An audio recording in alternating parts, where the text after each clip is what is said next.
नमस्कार, मैं अमित कुमार मेरे यूट्यूब चैनल पे आप सभी का स्वागत करता हूं।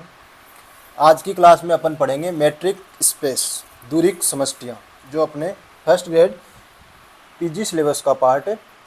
लगभग इसमें से हर साल अपने को 2 क्वेश्चन एग्जाम में पूछे जाते हैं, यानी ये 4 नंबर का अपना चैप्टर है। तो सिलेबस पहले अपन सिलेबस डिस्कस कर लेते हैं, उसके बाद में अपन इसकी थ्योरी डिस्कस करेंगे और उसके बाद में जो फर्स्ट ग्रेड में प्रीवियस ईयर जितने भी क्वेश्चन आए हुए हैं वो सोल्व करेंगे और उसके बाद में असिस्टेंट प्रोफेसर में जो भी प्रीवियस ईयर क्वेश्चन अपने आए हुए हैं वो अपन इसमें देखने वाले हैं। तो शुरू करते हैं। सिलेबस में अपने सबसे पहले है definition and example of metric space, diameter, bounded set, open sphere, interior point, derive set and closure set, close set, close sphere, property of open and close set, boundary points of a set, convergent sequence, Cauchy sequence, complete metric space, Cantor intersection theorem, Bolzano Weierstrass theorem, Henry Borel theorem, compactness, connectedness, ये अपने syllabus में है। तो देखिए, सबसे पहले अपन इसकी definition देखते हैं कि मैट्रिक स्पेस क्या होता है। तो मान लीजिए अपने पास में कोई एक्स है, वो नॉन एम्प्टी सेट है। तो एक्स क्रॉस एक्स से आर पर, आर यानी वास्तविक संख्या पर डिफाइन कोई फलन है अपने पास में डी, जो निम्नलिखित ये 4 अपने पास प्रॉपर्टी हैं, इनको फॉलो करता है। पहली प्रॉपर्टी है कि जो डिस्टेंस है एक्स और वाई पॉइंट के बीच में वो हमेशा 0 से बड़ी होनी चाहिए या 0 के बराबर होनी चाहिए। और यदि ये डिस्टेंस 0 है तो यह तभी संभव होगा यदि और केवल यदि एक्स और वाई दोनों क्या हो, बराबर। तो यानी इफ़ एंड ओनली इफ वाली कंडीशन है, दोनों साइड अपने वही कंडीशन चलेगी कि यदि डिस्टेंस 0 है तो एक्स बराबर वाई होगा, एक्स बराबर वाई है तो डिस्टेंस दोनों के बीच में कितनी होगी, 0 होगी। तीसरी प्रॉपर्टी सिमेट्रिक प्रॉपर्टी है कि डी एक्स वाई और वाई एक्स दोनों क्या होने चाहिए, बराबर होने चाहिए। और चौथी अपने ट्राइंगल इनइक्वलिटी है, यानी कि एक्स वाई और वाई जेड के बीच में जो डिस्टेंस है, इन दोनों का सम एक्स जेड के बीच में डिस्टेंस है उससे हमेशा क्या बड़ा होना चाहिए या इक्वल होना चाहिए। तो ये 4 प्रॉपर्टी यदि फॉलो करता है तो अपन कहते हैं कि जो एक्स डी है ये एक क्या है, मैट्रिक स्पेस है। अब अपन इसके कुछ एग्जाम्पल देखते हैं। पहला एग्जाम्पल आता है कि यदि अपन डी एक्स वाई को इस तरीके से डिफाइन करते हैं कि एक्स माइनस वाई का मोड, तो इसको अपन ये अपने पास में क्या बनाता है, मैट्रिक स्पेस बनाता है। इनकी ये चारों प्रॉपर्टी आप इजीली चेक कर सकते हो। वैसे भी पता है आपको, मॉडुलस है वो हमेशा 0 से बड़ा होता है या 0 के बराबर होता है। 0 के बराबर कब होगा, जब एक्स और वाई दोनों बराबर हों। और ट्राइंगल इनइक्वलिटी इसमें होल्ड होती है। और सिमेट्रिक यानी एक्स में से वाई घटा के उसका मोड ले लो या वाई में से एक्स घटा के मोड ले लो, दोनों बराबर ही है। तो ये आप इजीली प्रॉपर्टी चेक कर सकते हो। मैंने यहाँ पे सिर्फ एग्जांपल लिखे हैं कि ये मैट्रिक स्पेस होते हैं, आपको ध्यान में रखने हैं। बाकी आप इनकी जो ये प्रॉपर्टी हैं 4, ये आप खुद चेक कर सकते हो कि ये इसमें सब में इजीली आप आराम से इनका प्रूव कर सकते हो। लेकिन अपने को एग्जाम में प्रूव नहीं करना है, अपने को तो ये एग्जाम्पल ध्यान में रखने हैं डायरेक्ट। तो जो इसको अपन बोलते हैं यूजुअल मैट्रिक्स, यानी सामान्य मैट्रिक्स मैट्रिक या रियल लाइन। भाई रियल लाइन पे अपन डिस्टेंस कैसे निकालते हैं किन्हीं भी 2 पॉइंट के बीच में, कि बड़े वाले पॉइंट में से छोटे वाला पॉइंट घटा दो। जैसे मान लीजिए ये रियल लाइन है, इसमें ये 2 है और ये 3 है, तो 2 और 3 के बीच में डिस्टेंस कैसे घटाएंगे, 3 में से क्या घटा देंगे, 2, कितनी आ गई, 1। तो इसको अपन बोलते हैं सामान्य मैट्रिक्स, सामान्य मैट्रिक स्पेस। और यदि अपन ये कॉम्प्लेक्स नंबर ले लेते हैं सेट, तो उसमें अपन ये मैट्रिक डिफाइन करते हैं डी Z1 Z2, किस तरीके से, मोड Z1 माइनस Z2। तो ये भी अपने पास में क्या बनाता है, मैट्रिक स्पेस बनाता है। नेक्स्ट अपने पास में इंपॉर्टेंट मैट्रिक है, वो ये है कि डी एक्स वाई को इस तरीके से डिफाइन करते हैं कि एक्स और वाई बराबर है तब तो इसकी वैल्यू 0 है, एक्स और वाई बराबर नहीं है तब इसकी वैल्यू 1 है। तो ये भी एक क्या होता है, मैट्रिक स्पेस बनाता है। इसको अपन बोलते हैं डिस्क्रीट मैट्रिक्स, या हिंदी में इसको बोलते हैं विविक्त दूरिक, या इसको बोलते हैं ट्रिवियल मैट्रिक। तो ये भी एक मैट्रिक, इंपॉर्टेंट मैट्रिक है, आपको ध्यान में रखनी है।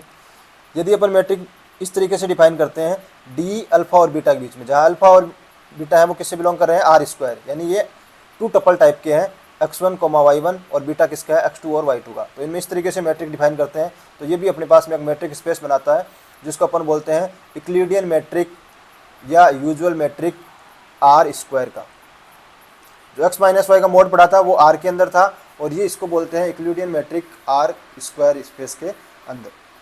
और यदि अपन मैट्रिक इस तरीके से डिफाइन करते हैं कि मिनिमम 1, ये अपन कोई भी मैट्रिक डिफाइन करते हैं, वो मैट्रिक या 1, इन दोनों का मिनिमम अपने पास में अपन लेते हैं तो ये भी अपने पास में एक क्या बनाती है, मैट्रिक स्पेस बनाती है। नेक्स्ट अपने पास में एग्जांपल है कि यदि अपन मैट्रिक इस तरीके से डिफाइन करते हैं कि x1 माइनस y1 का mode plus x2 minus y2 का मोड, तो ये भी अपने पास में चारों प्रॉपर्टी को फॉलो करता है और ये एक मैट्रिक स्पेस बनाता है। इसको अपन बोलते हैं taxi cab metric on R square, जहाँ पे x और y किस टाइप के होते हैं, टू टपल टाइप के, x1 y1 x2 y2। और इसी तरीके से यदि अपन आर एन स्पेस ले लें, यानी कि एन टपल ले लें और उनमें इस तरीके से मैट्रिक डिफाइन करते हैं, तो ये भी अपने पास में क्या बनाती है, मैट्रिक बनाती है। इसको अपन बोलते हैं यूक्लिडियन मैट्रिक्स या यूजुअल मैट्रिक्स, किसके अंदर, आर एन के अंदर, जहाँ पे ये एक्स और वाई क्या होते हैं, एन टपल टाइप के होते हैं। एक्स होता है x1 x2 x1 y1, ऐसे एन टपल x2 फिर x3 से लेके xn तक, यानी एन टपल टाइप के होते हैं। तो इनके बीच में यदि इस तरीके से अपन डिस्टेंस डिफाइन करते हैं तो ये अपने पास में एक मैट्रिक बनाती है। ये एग्जाम्पल सारे अपने को ध्यान में रखने हैं। नेक्स्ट अपने पास में आता है यदि अपन कोई फंक्शन लेते हैं, कंटिन्यूस फंक्शन, इंटरवल 0 से 1 के बीच में जो भी जितने भी कंटिन्यूस फंक्शन है और वो बाउंडेड फंक्शन है, और उन पे इस तरीके से मैट्रिक डिफाइन करते हैं अपन कि 0 से 1 में integration modulus fx minus gx, तो ये भी एक मैट्रिक स्पेस बनाता है। और यदि अपन ये मैट्रिक इस तरीके से डिफाइन करते हैं कि supremum of mode fx minus gx, जितने भी फंक्शन है उनका डिफरेंस का मोड और उसका सुप्रीमम लेते हैं, इस तरीके से अपन यदि ये डिफाइन करते हैं तो ये भी अपने पास में क्या बनाता है, एक मैट्रिक बनाता है।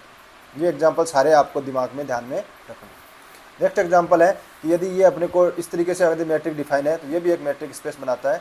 ये अपने किताब का एग्जांपल है, इसलिए मैंने यहाँ पे लिख दिया, क्योंकि एग्जाम में तो आप इसका देखो प्रूव तो कर नहीं सकते, चारों प्रॉपर्टी करोगे आपको टाइम लगेगा।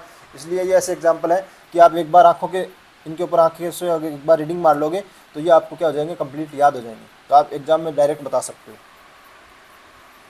इसी तरीके से यदि अपन मैट्रिक नई मैट्रिक डिफाइन करते हैं dxy अपॉन 1 प्लस dxy, तो ये भी एक मैट्रिक स्पेस बनाता है, जहाँ पे dxy क्या है, पहले से एक मैट्रिक स्पेस है, तो ये भी एक मैट्रिक स्पेस बनाता है। ये आपको ध्यान में रखना है। यदि सभी कंटिन्यूस फंक्शन a से b इंटरवल पर अपने पास जितने भी कंटिन्यूस फंक्शन है वो ले लें और अपन मैट्रिक इस तरीके से डिफाइन करते हैं, तो ये भी अपने पास में क्या बनाता है, मैट्रिक स्पेस बनाता है। नेक्स्ट अपने पास में है कि यदि अपन मैट्रिक को इस तरीके से डिफाइन करते हैं कि under root mod x minus y, तो ये भी अपने पास में क्या बनाता है, एक मैट्रिक स्पेस बनाता है। नेक्स्ट है कि dxy को यदि अपन इस तरीके से डिफाइन करते हैं कि supremum of i belongs to natural number xi minus yi का मॉडुलस, इसका सुप्रीमम डिफाइन करते हैं, तो ये भी एक मैट्रिक स्पेस बनाता है, जहाँ पे xi क्या है, टपल टाइप का है, i मतलब टपल है इसमें, तो इस टाइप का है, और उन सब का डिफरेंस लेके उसका सुप्रीमम लेते हैं, इस तरीके से मैट्रिक डिफाइन करते हैं, तो ये भी अपने पास में क्या होता है, मैट्रिक स्पेस। इसको बोलते हैं एल इन्फिनिटी। इसी तरीके से एक होता है एल पी मैट्रिक, जिसको अपन इस तरीके से डिफाइन करते हैं कि समेसन जे की वैल्यू 1 से इन्फाइनाइट मॉडुलस जे माइनस नीटा जे की पावर पी और इस पूरे की पावर 1 अपॉन पी, जहाँ पे ये अपने पास में नीटा जे और ये जाई आई है, ये अपने पास क्या है, सीक्वेंस ऑफ कॉम्प्लेक्स नंबर, जो कि किस तरीके से है कि इन सारों का जो अपने पास मॉडुलस है उसकी पावर पी करके इनका सम करेंगे तो वो हमेशा इनफाइनाइट से छोटा होगा, यानी बाउंडेड आएगा, तो इसको अपन बोलते हैं एलपी स्पेस, एलपी मैट्रिक। इस तरीके से अपन ये डिफाइन करते हैं। नेक्स्ट अपने पास में यदि अपन मैट्रिक को इस तरीके से डिफाइन करते हैं कि x माइनस x2 की power p plus y minus y2 की पावर p की पावर 1 अपॉन p, तो ये भी मैट्रिक स्पेस बनाता है, इसको अपन बोलते हैं p नॉर्म का मैट्रिक स्पेस। नेक्स्ट अपने पास में मैट्रिक है वो ये है कि अपन मैक्सिमम x1 माइनस x2 का मोड और y1 माइनस y2 का मोड है, इसका मैक्सिमम, और इस तरीके से यदि मैट्रिक डिफाइन करते हैं तो ये भी एक मैट्रिक स्पेस बनाता है, इसको अपन बोलते हैं इन्फिनिटी नॉर्म का मैट्रिक स्पेस। तो ये अपने पास में सारे क्या थे, मैट्रिक स्पेस के एग्जाम्पल थे, जो चारों प्रॉपर्टी इसमें होल्ड हो रही थी। तो ये एग्जाम्पल आप एक बार अपनी आंखों के सामने से निकाल लें, जिससे आपको पता चल जाएगा कि कौन कौन से मैट्रिक के एग्जाम्पल है। और यदि कोई नया एग्जाम्पल एग्जाम में आता है तो आप ये 4 प्रॉपर्टी हैं, इनको चेक कर सकते हो, जो भी 4 प्रॉपर्टी को फॉलो करता है वो अपने पास में क्या होगा, मैट्रिक स्पेस होगा। तो इस तरीके से आप मैट्रिक का आराम से पता लगा सकते हो।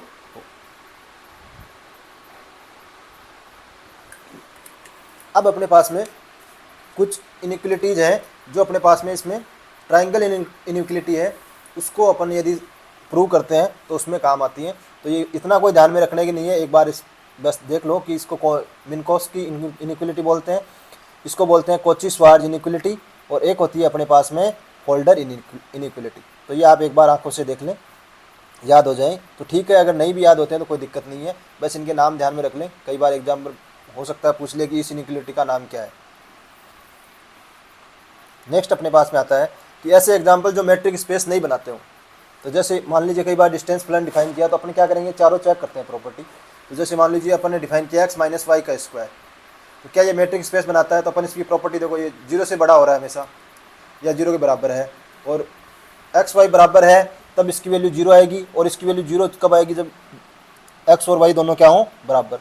दूसरी प्रॉपर्टी भी इसमें फॉलो हो रही है, सिमेट्रिक है ही, एक्स में से वाई घटा के उसका स्क्वायर कर दो या वाई में से एक्स घटा के उसका स्क्वायर, 3 हो रही है। लेकिन चौथी जो ट्रायंगल इनइक्वलिटी है वो इसमें होल्ड नहीं हो रही। यदि अपन एग्जांपल लेते हैं x बराबर 0, y बराबर 1, z बराबर 2, तो देखिए ये अपने पास में अपन ने निकाला डी एक्स जेड, जो कितना आया अपने पास में 4, और ये अपन ने निकाला डी एक्स वाई, और ये निकाला अपन ने डी वाई जेड। तो देखिए ये इन दोनों की वैल्यू कितनी आ रही है 2, और इसकी वैल्यू कितनी आ रही है 4, जबकि ट्रायंगल इनइक्वलिटी में ये क्या होना चाहिए, हमेशा बड़ा होना चाहिए, जबकि ये तो बड़ा नहीं आ रहा। तो ये अपने पास में ट्रायंगल इनइक्वलिटी को होल्ड नहीं कर रहा, इसका मतलब ये मैट्रिक स्पेस नहीं बनाता। तो इस तरीके से आप चेक कर सकते हो। एक होता है अपने पास में सूडोमेट्रिक, छद्म दूरिक। तो छद्म दूरिक में अपन ने जो सेकंड रूल पढ़ा था उसमें अपन ने पढ़ा था कि डी एक्स वाई है वो 0 है, if and only if x बराबर वाई, यानी कि यदि अपने पास में ये डिस्टेंस 0 है तो एक्स और वाई बराबर होंगे, और यदि एक्स वाई बराबर हैं तो ये डिस्टेंस 0 होगी, यानी अपनी इधर से इधर भी जा सकते हैं और इधर से इधर भी आ सकते हैं। लेकिन छद्म मैट्रिक्स में क्या होता है कि यदि एक्स वाई बराबर हैं तो इनकी डिस्टेंस कितनी होगी, 0। लेकिन डिस्टेंस 0 हो तो ये ज़रूरी नहीं है कि एक्स और वाई बराबर हो। तो इस यदि M2 वाला नियम है ये इसको फॉलो करता है, तब इसको अपन बोलते हैं छद्म दूरिक। बाकी जो 3 नियम है M1, M3 और M4 ये तो सेम ही रहेंगे, लेकिन ये सेकंड में सिर्फ और सिर्फ x बराबर y है तब ये डिस्टेंस 0 है। लेकिन यदि ये डिस्टेंस 0 हो तो ये ज़रूरी नहीं है कि x और y बराबर हो, तो तब इसको बोलते हैं अपन छद्म मैट्रिक्स। क्योंकि मैट्रिक के लिए तो क्या है कि यदि एक्स वाई बराबर है तो डिस्टेंस भी 0 होना चाहिए, और डिस्टेंस 0 है तो एक्स वाई बराबर होना चाहिए। इफ़ एंड ओनली इफ वाली कंडीशन होनी चाहिए, किसके लिए, मैट्रिक के लिए। लेकिन इसके लिए ऐसा कोई ज़रूरी नहीं है, उसको अपन बोलते हैं सूडो मैट्रिक्स। तो सूडो मैट्रिक के एग्जाम्पल है कि यदि अपन डिस्टेंस इस तरीके से डिफाइन करते हैं कि x माइनस वाई 1, तो देखिए अपन एक एग्जाम्पल लेते हैं x 2,3 और y लेते हैं 2,5। तो देखिए इनके बीच में अपन जब डिस्टेंस देखते हैं तो 0 है, लेकिन जो दोनों पॉइंट है वो बराबर नहीं है। इसका मतलब ये क्या है, सूडो मैट्रिक्स है। इसका एग्जाम्पल है ये, क्योंकि बाकी प्रॉपर्टी को होल्ड कर रहा है, ये हमेशा 0 या 0 से बड़ा है, सिमेट्रिक प्रॉपर्टी इसमें होल्ड हो रही है, और ट्रायंगल इनइक्वलिटी भी इसमें होल्ड हो रही है। लेकिन ये कौन सी प्रॉपर्टी को होल्ड नहीं कर रहा, M2 वाले नियम को ये फॉलो नहीं कर रहा कि जब डिस्टेंस 0 है तो x और y बराबर आना चाहिए था, जबकि x और y क्या है, बराबर नहीं आ रहे। और x और y बराबर होंगे तो ये डिस्टेंस हमेशा क्या होगी, 0 होगी, क्योंकि x1 माइनस वाई 1, x और y बराबर होंगे तो यहाँ पे x1 है वो भी, और यहाँ पे जो y1 है ये दोनों बराबर होंगे तो इन दोनों की घटाओगे तो 0 आएगा, यानी डिस्टेंस कितनी आ जाएगी, 0। लेकिन डिस्टेंस 0 है तो दोनों का बराबर होना जरूरी नहीं है, इसलिए इसी किसका एग्जाम्पल है, सूडो मैट्रिक का एग्जाम्पल है। दूसरा अपने पास में कि जितने भी रीमान इंटीग्रेबल फंक्शन है इंटरवल a और b पे, वो भी अपने पास में क्या बनाते हैं, सूडो मैट्रिक बनाते हैं, जहाँ मैट्रिक इस तरीके से डिफाइन की जाती है कि इंटीग्रेशन a से b modulus hx minus kx, इसका समाकलन किसके रिस्पेक्ट में, x के रिस्पेक्ट में। तो ये अपने पास में क्या है, सूडो मैट्रिक का एग्जाम्पल है। नेक्स्ट एग्जाम्पल है कि यदि अपन dxy को इस तरीके से डिफाइन करते हैं x² माइनस वाई स्क्वायर का मॉडुलस, तो ये भी एक सूडो मैट्रिक का एग्जाम्पल है, क्योंकि जब डिस्टेंस 0 करोगे यानी कि x² बराबर हो वाई स्क्वायर के, तो यहाँ से x बराबर की क्या आ गया, प्लस माइनस वाई, यानी x और y बराबर नहीं आ रहे। इसका मतलब ये किसका एग्जाम्पल है, सूडो मैट्रिक का एग्जाम्पल है। तो ये आपको ध्यान में रखना है। नेक्स्ट अपने पास में ये प्रॉपर्टी है कि कोई भी अपने पास में डी एक्स जेड और डी जेड वाई के बीच में जो डिस्टेंस है उसका डिफरेंस है, उससे हमेशा डी एक्स वाई का जो डिस्टेंस है वो हमेशा क्या होता है, बड़ा होता है। जैसे अपने पास में त्रिभुज में नहीं होता, किसी भी दो साइड का जो सम है वो तीसरी से बड़ा होता है, और किन्हीं भी दो साइड का जो डिफरेंस है वो तीसरी से छोटा होता है, वैसे ही दूरी समष्टि के अंदर ये रूल फॉलो होता है। और यदि अपन दूरी समष्टि का जो x है अपने पास सेट, इसका कोई भी सब सेट ले लेंगे तो वो भी हमेशा क्या बनाएगा, मैट्रिक स्पेस बनाएगा। क्यों कि इसका कोई भी सब सेट लोगे तो उसके अंदर M1, M2, M3 और M4 ये चारों नियम का क्या होगा, पालन करेगा, और चारों नियम का पालन करेगा तो वो भी अपने पास एक मैट्रिक स्पेस बनाएगा। इसको बोलते हैं सब मैट्रिक स्पेस। यानी कोई भी अपने पास में सब सेट है उसका कोई भी सब सेट ले लो भले, वो हमेशा क्या बनाएगा, एक मैट्रिक स्पेस बनाएगा। अब अपने पास में नेक्स्ट टर्म आती है कि डिस्टेंस बिटवीन सेट, यानी दो अपने पास में सेट है, उनके बीच में डिस्टेंस कैसे निकालते हैं। तो जो डिस्टेंस अपने पास में कोई मान लीजिए ए और बी कोई दो सेट है, तो इनके बीच में जो डिस्टेंस होती है वो किस तरीके से निकालते हैं अपन कि डिस्टेंस निकाल लीजिए ए कॉमा बी, जहाँ ए है वो तो ए से कैपिटल ए सेट से बिलोंग करता है, स्मॉल बी है वो कैपिटल बी सेट से बिलोंग करता है। तो इसके बीच में जो सारे जो जितने भी पॉइंट हैं उन सब के बीच में डिस्टेंस निकालेंगे, उसका जो इन्फिमम, इन्फिमम का मतलब न्यूनतम, जो सबसे न्यूनतम दूरी होगी वो ही इन सेट के बीच में दूरी होगी। ऐसे ही एक अपने पास में distance between point and A set, यानी कोई पॉइंट है स्मॉल ए और अपने पास कोई सेट है कैपिटल ए, इनके बीच में डिस्टेंस निकालनी है। तो अपने पास में क्या करेंगे अपन, ए अपने पास में जो भी पॉइंट है और एक्स अपने पास में जो कैपिटल ए सेट के पॉइंट है, इनके बीच में डिस्टेंस निकालेंगे और जो सबसे न्यूनतम डिस्टेंस आएगी वही इसका क्या हो जाएगी, डिस्टेंस हो जाएगी पॉइंट और सेट के बीच में। तो डिस्टेंस का मतलब क्या निकालना है अपने को कि जितने भी पॉइंट हैं उन सब के बीच में जो न्यूनतम दूरी होती है वो अपने पास में क्या कहलाती है, डिस्टेंस। यदि सेट है तो दोनों एलिमेंट सेट से आ जाएंगे, और यदि एक पॉइंट है एक सेट है तो पॉइंट के जितने भी सेट के एलिमेंट हैं उन सब के साथ डिस्टेंस निकाल के उसका न्यूनतम देखेंगे, तो वो अपने पास में कैसा हो जाएगा, डिस्टेंस हो जाएगा। इसके आगे आता है डायमीटर ऑफ ए सेट। किसी भी सेट का यदि डायमीटर निकालना है तो अपन उस सेट के जितने भी पॉइंट हैं उन सब के क्या निकालेंगे, डिस्टेंस, और जो अपने पास में सबसे मैक्सिमम आएगी वो अपने पास में क्या कहलाता है, डायमीटर कहलाता है उस सेट का।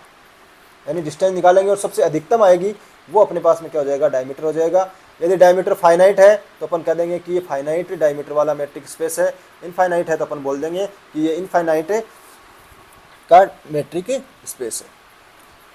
Diameter of A union B वो हमेशा छोटा होता है या इक्वल होता है diameter of A diameter of B plus diameter A comma distance between A comma B, यानी ए और बी सेट के बीच में डिस्टेंस और डायमीटर ए और बी का सम, इनसे हमेशा क्या होता है, छोटा होता है या इक्वल होता है। ये प्रॉपर्टी आपको ध्यान में रखें।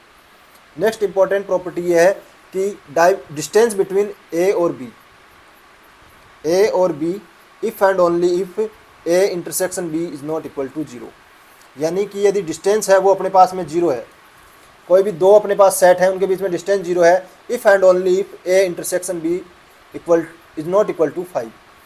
क्यों कि देखो डिस्टेंस क्या है, जीरो है। डिस्टेंस जीरो कब होती है, जब अपने पास में भाई डिस्टेंस जीरो आती है, जितने भी एलिमेंट हैं उन सब की मिनिमम देखें, और मिनिमम क्या आ रही है, यहाँ पे जीरो आ रही है। जीरो आने का मतलब ये है कि कोई ना कोई दो एलिमेंट अपने को ऐसे मिले होंगे जिनके बीच में डिस्टेंस क्या आई होगी, जीरो।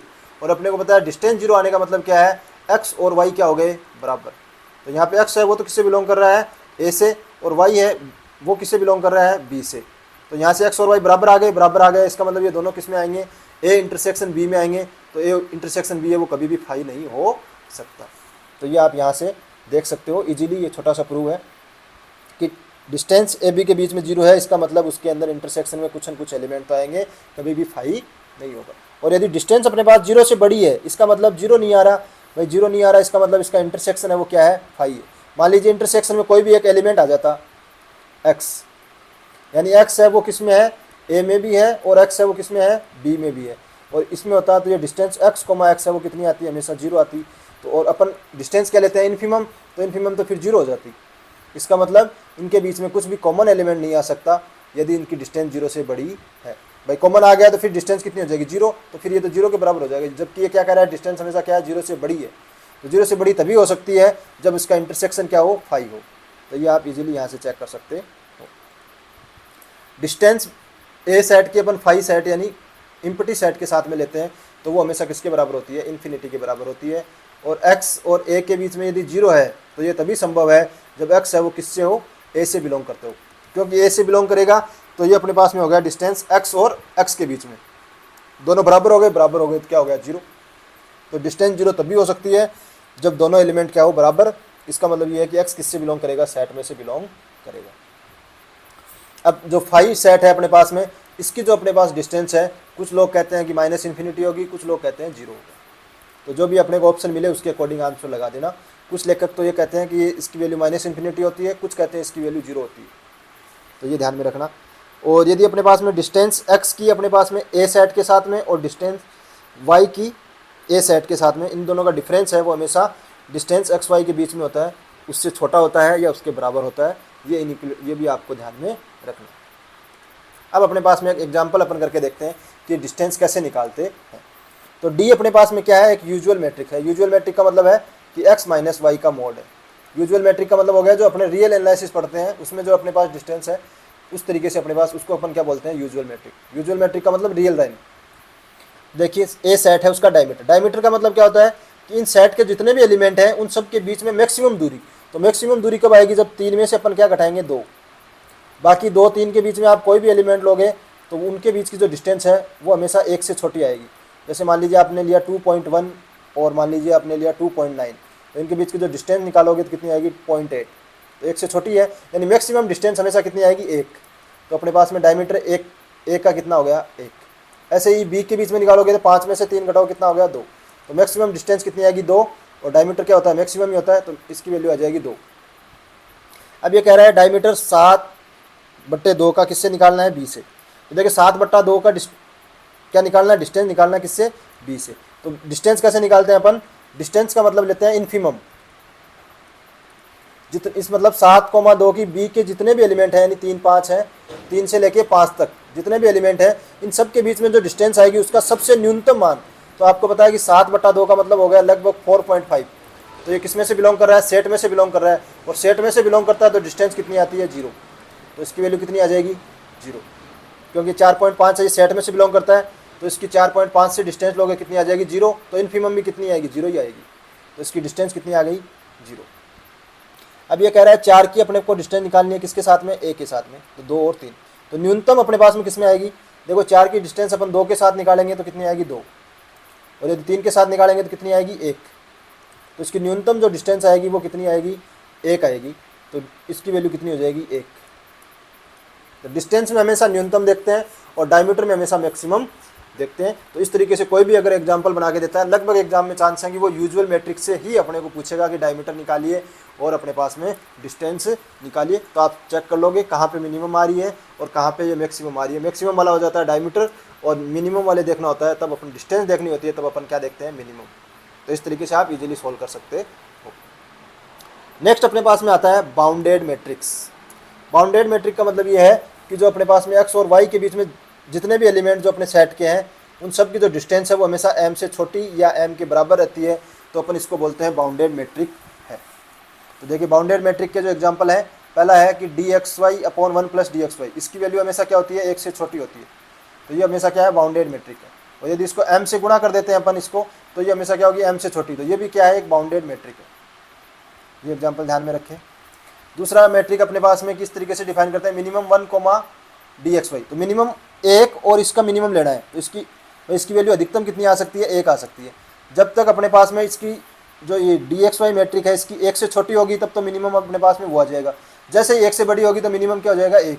तो इसका वैल्यू हमेशा 1 से छोटा ही आना है या 1 के बराबर आ सकता है। तो ये भी अपने पास बाउंडेड मैट्रिक है। डिस्क्रीट मैट्रिक्स के अंदर अपने पास में क्या होता है, 1 और 0। तो 1 और 0 ही होते हैं एलिमेंट। सिर्फ जब x बराबर y है तब तो 0 होता है, x is not equal to y है तो 1। यानी इसकी वैल्यू हमेशा क्या होती है, 1 से बराबर या 1 से छोटी होती है डिस्क्रीट मैट्रिक की। तो ये भी क्या है, बाउंडेड मैट्रिक है। ये अपने को ध्यान में रखना। अब आता है ओपन बॉल और ओपन स्फीयर। तो देखिए ओपन बॉल का मतलब ये है कि अपने पास में वो सारे x जिनकी अपने पास में x0 पॉइंट है उससे डिस्टेंस है वो हमेशा क्या रहती है, r से छोटी रहती है। तो ये जो सारे जो सेट जो एलिमेंट हैं इनसे बना जो सेट है उसको अपन बोलते हैं ओपन बॉल, ठीक है। और ये जब यहाँ इक्वल r आ जाए तो इसको बोलते हैं स्फीयर। भाई ये लेस देन r है, यानी ये अपने पास में मान लो बॉल है, तो लेस देन r का मतलब ये है कि अंदर वाले सारे, और बराबर r का मतलब है ओनली बाउंड्री पॉइंट। तो ओनली बाउंड्री पॉइंट होंगे जब तो ये स्फीयर हो जाएगा, और अंदर वाले सारे होंगे जब ये इसको अपन बोलते हैं ओपन बॉल, और हिंदी में बोलते हैं इसको विवर्त।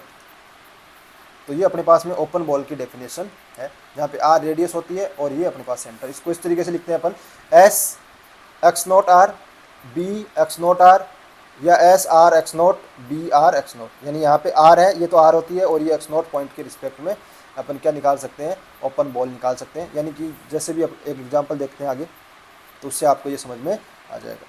और क्लोज अपने पास में बॉल का मतलब क्या हो जाएगा, यहाँ पे इक्वल टू का साइन भी आ जाएगा, लेस देन इक्वल टू, यानी इसमें बाउंड्री वाले भी आ जाएंगे और अंदर वाले भी आ जाएंगे। तो ये अपने पास में क्या हो जाएगा, क्लोज सेट है, क्लोज बॉल हो जाएगा। क्लोज बॉल का मतलब ये है कि वो सारे x जिनकी डिस्टेंस यानी कि x0 पॉइंट है और इसके सारे वो सारे एक्स जिनकी डिस्टेंस हमेशा क्या है, आर के बराबर या आर से छोटी है, तो ये जो सारा कलेक्शन है वो इसके अंदर आ जाएगा। उसको अपन बोलते हैं क्लोज बॉल। और ओनली अंदर वाले पॉइंट आए जब उसको बोल देते हैं ओपन, और ये बाउंड्री वाले पॉइंट आ जाए तो उसको बोलते हैं स्फीयर। ये आपको ध्यान में रखना है। जैसे एक एग्जांपल देखिए आप, जैसे ये डिस्टेंस यूजुअल मैट्रिक अपने डिफाइन कर रखी है और अपने को निकालना है कि ओपन बॉल निकालनी है, कौन सी, 1 4 और 1 2, यानी ये तो है x नॉट अपने पास में और ये है r। तो अपन क्या करेंगे, वो सारे d निकालेंगे जहाँ पे डिस्टेंस किसकी, x और x नॉट के बीच की जो डिस्टेंस है वो हमेशा r से क्या होनी चाहिए, छोटी होनी चाहिए। ये अपने पास में ओपन निकालना है, इसमें ओपन निकालना हो तो यहाँ पे ये इक्वल टू का साइन है नहीं आएगा, और यदि अपने को क्लोज निकालना हो तो यहाँ इक्वल टू का साइन, यानी ये डिस्टेंस। अब डिस्टेंस किस तरीके से डिफाइन करिए, डी एक्स वाई क्या होगा, x माइनस एक्स नॉट का मॉडुलस। ये हमेशा किससे छोटा होना चाहिए, r से। ये अपने पास आ गया। अब यहाँ पे x माइनस 1/4, एक्स नॉट की वैल्यू कितनी है 1/4 का मॉडुलस हमेशा किससे छोटा होना चाहिए, 1/2 से। और ये आपको पता ही है कि मॉड x की वैल्यू हमेशा यदि किसी k से छोटी है तो x की वैल्यू क्या होगी, -k से लेके k के बीच में होगी। ये अपन ने जहाँ अपन मॉडुलस फंक्शन की प्रॉपर्टी पढ़ते हैं वहाँ पे आपने पढ़ाई होगा कि ये k से छोटा है, इसका मतलब x की वैल्यू है वो -k से k के बीच में होगी, यानी x माइनस 1/4 की जो वैल्यू है वो हमेशा -1/2 से तो बड़ी होगी और +1/2 से छोटी होगी। अब अपने पास में यहाँ देखिए x की वैल्यू निकालनी है अपने को, तो सब जगह 1/4 जोड़ दो, तो -1/2 में 1/4 जोड़ा तो माइनस का 1/4, यहाँ पे 1/4 जोड़ा तो -1/4 से कट गया, और यहाँ पे 1/4 जोड़ा तो आ गया 3/4, यानी x की वैल्यू कहाँ से कहाँ तक आ गई, -1/4 से 3/4। तो ये अपने पास में क्या आ गया, एक ओपन बॉल। तो इस तरीके से, और क्लोज होता तो आप सब जगह इक्वल का साइन आ जाता, यहाँ भी इक्वल का आता, यहाँ भी इक्वल आता, यहाँ भी इक्वल आता, तो ये क्या हो जाता फिर, ये क्लोज। तो इस तरीके से आप ये इजीली चेक कर सकते हो कि ओपन बॉल क्या है, ओपन स्फीयर क्या है। उसके बाद में आता है नेबरहुड या प्रतिवेश। कोई भी अपने पास में एक्स नॉट पॉइंट है तो उसका नेबरहुड का मतलब क्या है कि अपने पास में उस पॉइंट की अपने पास में जाई अपने पास में क्या है, डिस्टेंस। ये एक्स नॉट है, इसकी जाई डिस्टेंस के बीच में जितने भी पॉइंट आते हैं वो सारे अपने पास में क्या होते हैं, इसके नेबरहुड कहलाते हैं। और ये नेबरहुड किस में कंटेन होना चाहिए, एक्स के अंदर कंटेन होना चाहिए। तो अपन बोल देते हैं कि ये एक्स नॉट का अपने पास में क्या है, नेबरहुड है। नेबरहुड का मतलब यही तो होता है कि एक्स नॉट पॉइंट के जाई अपने पास रेडियस में जितने भी जो पॉइंट आ रहे हैं वो सारे के सारे जो पॉइंट है उसके क्या हो गए, प्रतिवेश में हो गए। और प्रतिवेश ये सारा किस में कंटेन होना चाहिए, एक्स के अंदर कंटेन होना चाहिए।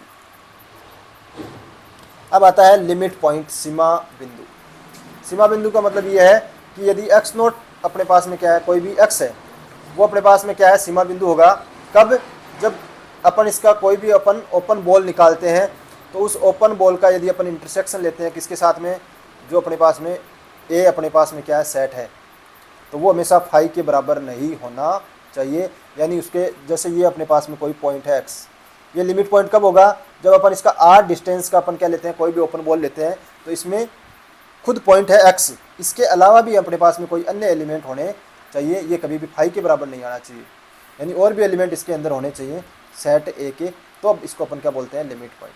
भाई इसका मतलब क्या होना चाहिए, जैसे जैसे आर का बढ़ाते जाएंगे अपन तो ये अपने पास में हर बार पॉइंट मिलते जाएंगे, यानी इसके अंदर अपने पास में क्या होने चाहिए, इसके प्रतिवेश के अंदर अपने पास में इनफाइनाइट पॉइंट होने चाहिए। तब अपन इसको बोलते हैं कि ये इसका लिमिट पॉइंट है। भाई लिमिट पॉइंट का मतलब क्या होता है कि एक अपने पास में जैसे ये है कोई सेट, लिमिट पॉइंट का मतलब होता है कि इस सेट के जो एलिमेंट हैं वो इस अवयव के पास में आके एक गुच्छा बना रहे हैं, तो ये इसका लिमिट पॉइंट कहलाता है। जैसे मान लीजिए ये है, ये अपने पास में कोई एक्स है तो इसके पास में सारे एलिमेंट ऐसे एकदम पास पास पास पास में आके एक गुच्छा बना रहे हैं, मतलब यहाँ पे आके इकट्ठा हो रहे हैं, तभी तो इसको क्या बोलते हैं, क्लस्टर पॉइंट, लिमिट पॉइंट को। तो इसका मतलब इसके आसपास में इसके इनफाइनाइट पॉइंट है वो अपने पास में आ रहे हैं, तब इसको अपन बोलते हैं लिमिट पॉइंट। और लिमिट जब बोलते हैं, जब ये लिमिट पॉइंट क्या होता है, यूनिक होता है, यानी कि एक निश्चित अपने पास में टर्म के बाद में जो जितने भी अपने पास एलिमेंट हैं वो सारे लास्ट में जाके एक एक्स के पास में क्या हो जाएंगे, उसके प्रतिवेश में चले जाएंगे, तो उसको अपन बोल देते हैं लिमिट। ये अपने रियल एनालिसिस की थ्योरी यहाँ पे लगभग सेम सी रहती है। जो डिफरेंस आगे आता है वो आता है कंप्लीट मैट्रिक में, और वहाँ पे डिफरेंस अलग आ जाता है कि कोची सीक्वेंस है वो अपने पास रियल में तो हमेशा क्या होती है, कन्वर्जेंट होती है, लेकिन अपने पास में मैट्रिक स्पेस में होना कोई ज़रूरी नहीं है, तो वहाँ इनके अंदर बीच में क्या आ जाता है, डिफरेंस आ जाता है। बाकी जैसे डेफिनेशन लगभग normal open set close set ये डेफिनेशन वैसी ही जो अपन रियल में पढ़ते हैं वैसी ही यहाँ पे रहती है। बस यहाँ पे वहाँ पे सिर्फ यूजुअल मैट्रिक होती है, यहाँ पे इस मैट्रिक को अलग अलग टाइप से डिफाइन करते हैं, तो अलग अलग से इसमें यहाँ पे ओपन बॉल आ जाती है, वहाँ पे सिर्फ ओपन इंटरवल होता है, वहाँ पे एक लाइन पे बात होती है, यहाँ पे अपने पास में जो स्पेस है वो चेंज होता रहता है। और इसमें मैट्रिक किस किस तरीके से डिफाइन करनी है उसके अकॉर्डिंग अपन को क्या इनकी कैलकुलेशन करनी पड़ती है। अब आता है close set. If A set contain every limit point of itself, यानी कोई भी सेट ए है वो अपने लिमिट पॉइंट को कंटेन करता है, तो अब अपन इसको बोलते हैं क्लोज सेट। ये अपन ने नॉर्मल रियल एनालिसिस में पढ़ा, वही थ्योरी है। ओपन सेट, ओपन सेट का मतलब होता है if for every x belongs to A there exist an open ball such that, ये किसके अंदर हो जाए, कंटेन हो जाए ए में, तो ए को अपन कहते हैं ओपन बॉल। यानी कि इसका कोई भी ए सेट है वो ओपन कब कहलाएगा, जब इसका हर पॉइंट क्या हो, इंटीरियर पॉइंट हो। इंटीरियर पॉइंट का मतलब ये है कि इसका अपन कोई भी प्रतिवेश लें, हर पॉइंट का वो किसके अंदर हो जाए, सेट के अंदर कंटेन हो जाए, यानी जितने भी एलिमेंट है उन सब का प्रतिवेश यदि सेट के अंदर कंटेन हो रहा है तो अपन इसको बोलते हैं ओपन सेट। तो प्रत्येक ओपन सेट होता है वो या तो क्या होता है, ओपन बॉल होता है, या अपने पास में union of disjoint open ball, या तो वो ओपन बॉल होगा या यूनियन होगा डिसजॉइंट। डिसजॉइंट का मतलब है असंयुक्त, यानी उनमें कोई भी एलिमेंट कॉमन नहीं होगा। ओपन बॉल उनका क्या होता है, यूनियन ओपन सेट, या तो ओपन बॉल होगा या डिसजॉइंट ओपन बॉल का यूनियन होगा। अब अपने पास में ओपन क्लोज और नेबरहुड की कुछ प्रॉपर्टी है कि यदि मान लीजिए अपने पास में क्लोज सेट है, उनका यदि अपन इंटरसेक्शन लेते हैं फाइनाइट, फाइनाइट का मतलब ये परिमित, परिमित का मतलब ये है 2, 4, 5, 10, जैसे कि मान लीजिए इंटरसेक्शन का मतलब क्या कि A1 intersection A2 intersection A3, ऐसे इंटरसेक्शन लेते हैं, लेकिन वो फाइनाइट है, यानी कि एक एन टर्म के बाद में ये खत्म हो जाता है, एन ही है, फाइनाइट है इसमें। तब अपने पास में इन फाइनाइट का यदि क्लोज सेट है A1 A2 और इनका इंटरसेक्शन लेते हैं तो वो भी हमेशा क्या होगा, क्लोज होगा। और यदि फाइनाइट इंटरसेक्शन लेते हैं यदि ये ओपन सेट है तो इनका जो इंटरसेक्शन है वो भी क्या होगा, ओपन होगा। और यदि ये अपने A1 A2 ये किसी पॉइंट के नेबरहुड है और इनका फाइनाइट इंटरसेक्शन लेते हैं तो वो भी क्या होगा, नेबरहुड होगा। लेकिन यदि अपन ये इनफाइनाइट यानी आर्बिट्रेरी ले लेते हैं, आर्बिट्रेरी का मतलब ये कि आगे से आगे चलते जाएं, इनफाइनाइट तक चलते जाएं, तो अपने पास में ओपन है, मान लीजिए ओपन सेट है अपने पास में इनफाइनाइट और उनका अपन इंटरसेक्शन लेते हैं तो वो कभी भी क्या नहीं होगा, ओपन नहीं होगा। क्यों नहीं होगा, जैसे मान लीजिए अपने पास में एक एग्जाम्पल है -1 से लेके 1/n। अब इनके अपन क्या लेते हैं, इंटरसेक्शन लेते हैं, जैसे A1 होगा तो ये हो जाएगा -1 से 1, फिर A2 होगा तो ये हो जाएगा -1/2 से 1/2, और जब इनका लास्ट में सबका इंटरसेक्शन लेंगे तो लास्ट में कॉमन आएगा 0.00, यानी सिंगलटन सेट। और सिंगलटन सेट है वो कभी भी क्या नहीं हो सकता, ओपन नहीं हो सकता। तो आप यहाँ से ध्यान रख सकते हो कि इंटरसेक्शन में लास्ट में क्या कि एक एलिमेंट आ जाएगा, और जब भी आपने बताया कि ओपन में क्या होता है, इनफाइनाइट एलिमेंट होने चाहिए, तो ये कभी भी क्या नहीं हो सकता, ओपन नहीं हो सकता। ओपन नहीं हो सकता तो फिर नेबरहुड भी नहीं होगा, क्योंकि नेबरहुड में भी क्या होते हैं, इनफाइनाइट पॉइंट होते हैं। फिर अपने पास में आता है क्लोज, तो क्लोज अपने पास में ये हो सकता है क्योंकि लास्ट में सिर्फ और सिर्फ 0 ही आएगा, और 0 अपने पास में क्या होगा, इंटरसेक्शन लगोगे अगर A1 A2 AN ये क्या है अपने पास में क्लोज सेट है, और इनका आर्बिट्रेरी इंटरसेक्शन लोगे तो वो भी क्या होगा, एक क्लोज सेट होगा। तो बस यहाँ पे ये ध्यान रखिए, ओपन नहीं होगा। उसके बाद में आता है यूनियन। यदि यूनियन लेते हैं अपन तो फाइनाइट है तब तो वो ओपन सेट का फाइनाइट यूनियन ओपन होता है, क्लोज सेट का फाइनाइट यूनियन क्लोज होता है, और फाइनाइट जो अपने पास में नेबरहुड होते हैं उनका अपने पास में यूनियन भी क्या होता है, नेबरहुड होता है। लेकिन यूनियन ऑफ आर्बिट्रेरी, आर्बिट्रेरी है वो क्लोज नहीं होगा। क्यों नहीं होगा, जैसे मान लीजिए अपने पास में अपन एलिमेंट ले लेते हैं 1/n, ये अपने पास में ले लेते हैं 1/n, तो 1/n है तो इसमें देखो एक लोगे तो 1, फिर 1/2, फिर 1/3, और ये लास्ट में इनफाइनाइट लोगे तो ये टेंस टू क्या हो जाएगा, 0, यानी इसका लिमिट पॉइंट क्या है, 0। जबकि 0 है वो इस सेट में से बिलोंग नहीं कर रहा, क्योंकि ये tends to infinite, tends to 0 है, एग्जैक्ट 0 नहीं है, तो इसका लिमिट पॉइंट क्या है, 0 है।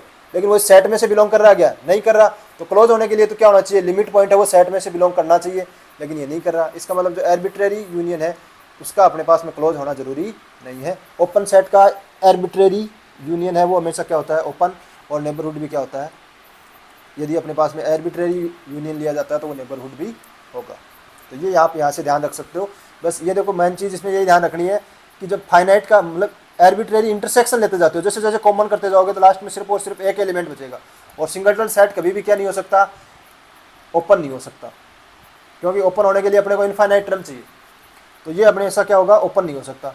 तो यानी इंटरसेक्शन है आर्बिट्रेरी वो तो ओपन नहीं हो सकता, और आर्बिट्रेरी यूनियन है वो क्लोज नहीं हो सकता। बस उल्टा ध्यान में रखना है। और फाइनाइट है वो तो यूनियन हो चाहे इंटरसेक्शन हो, वो तो ओपन का ओपन होगा, क्लोज का क्लोज होगा, नेबरहुड का नेबरहुड होगा। तो ये चीज़ आपको ध्यान में रखनी है।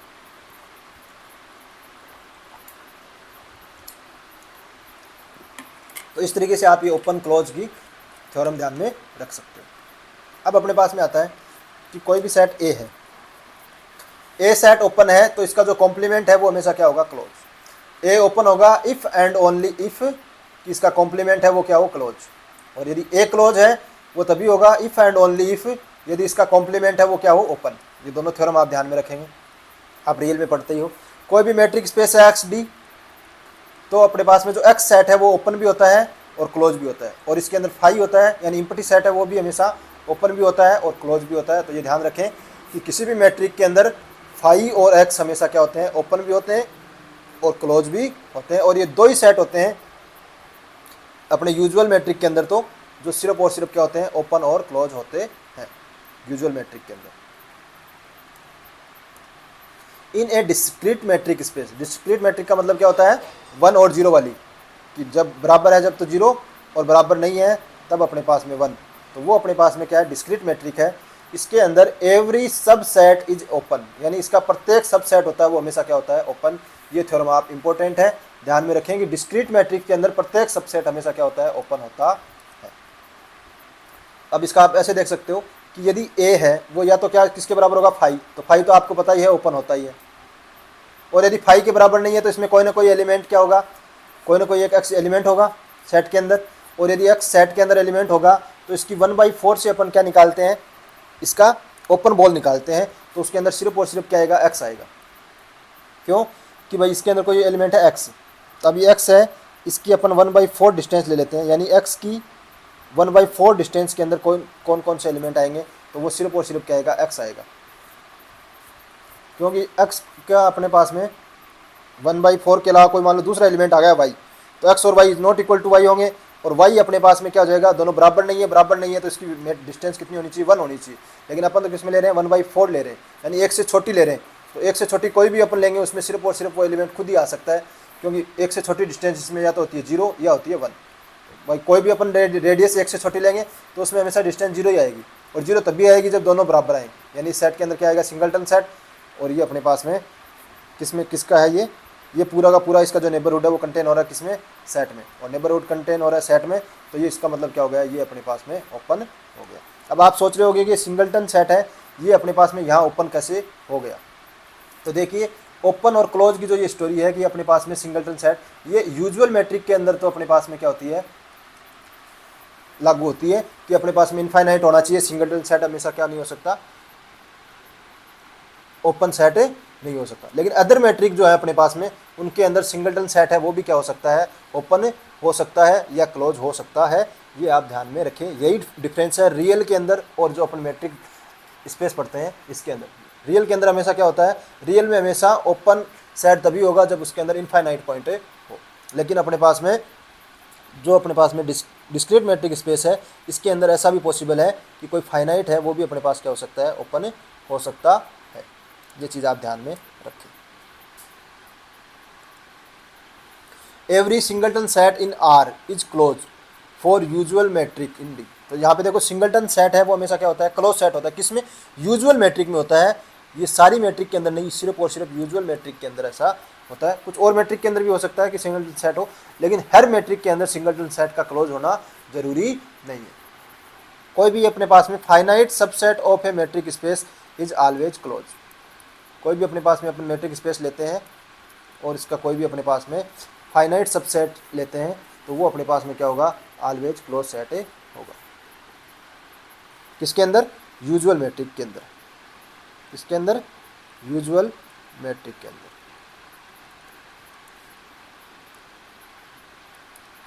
अब आता है डेराइव सेट। डेराइव सेट का मतलब होता है कोई भी सेट है उसके सारे जो लिमिट पॉइंट हैं उनका जो सेट होता है उसको अपन बोलते हैं डेराइव सेट। तो डेराइव सेट क्लोज सेट होता है। क्लोज सेट क्यों होता है, क्योंकि डेराइव सेट के अंदर उसके सारे लिमिट पॉइंट कंटेन है। इसका मतलब ये क्या होता है, क्लोज सेट। सारे लिमिट पॉइंट का जो सेट होता है उसको बोलते हैं डेराइव सेट। ये क्लोज होता है। और एक क्लोज है इसका मतलब डेराइव सेट है वो किसका सबसेट होगा, ए का सबसेट होगा। क्योंकि भाई यदि ए क्लोज है तो उसके सारे लिमिट पॉइंट किसमें से बिलोंग करेंगे, ए से। और डेराइव सेट क्या होता है, सिर्फ लिमिट पॉइंट का ही होता है। तो ये किसका सबसेट होगा, ए का सबसेट होगा। उसके बाद में आता है क्लोजर। क्लोजर होता है कि डेराइव सेट यानी उसके लिमिट पॉइंट और उस सेट का यूनियन होता है, वो किसके बराबर होता है, क्लोजर के बराबर होता।